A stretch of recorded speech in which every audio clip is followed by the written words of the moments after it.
Hello everyone, I hope you people are doing good. So first of all అందరికీ happy Bonalu అనమాట. అందరు చాలా బాగా సెలబ్రేట్ చేసుకున్నారు అని అనుకుంటున్నాను. నేనైతే ఇయర్ 2 బోనాలు ఎత్తుకున్నాను అనమాట ఒకటే రోజు. ఏ రోజు ఇట్లా చేస్తానని ఎక్స్పెక్ట్ కూడా చేయలేదు. ఒకటి మా మమ్మీ వాళ్ళ ఇంట్లో అండ్ ఇంకొకటి అత్తయ్య వాళ్ళ ఇంట్లో అనమాట. సో చూస్తున్నారు కదా, ఇది అత్తయ్య వాళ్ళ ఇంట్లో బోనం అనమాట. ఫస్ట్ అక్కడి నుంచే తీశారనమాట. అక్కడ హ్యాపీగా అన్నీ అయిపోయినాయి. అక్కడ అయిపోయాక మా మమ్మీ వాళ్ళ ఇంటికి వచ్చాను.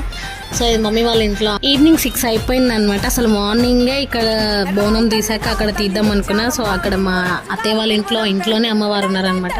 సో ఫుల్ లేట్ అయిపోయింది. చాలా పనులు ఉంటాయి కదా. సో ఫుల్ లేట్ అయిపోయింది అనమాట. ఈవినింగ్ 6 తర్వాతకి ఇక్కడికి వచ్చి బోనంని చేసి అప్ టెంపుల్కి వెళ్ళామన్నమాట. సో నేను ఇదంతా చేస్తుంటే మా మమ్మీని వీడియో తీస్తుంది, కూర్చుంది, నాకు అన్ని హెల్ప్ చేసింది అనమాట. నాకు ఏమేమి కావాలో అన్నీ అవైలబుల్గా పెట్టేసింది పక్కనే అడిగినవన్నీ.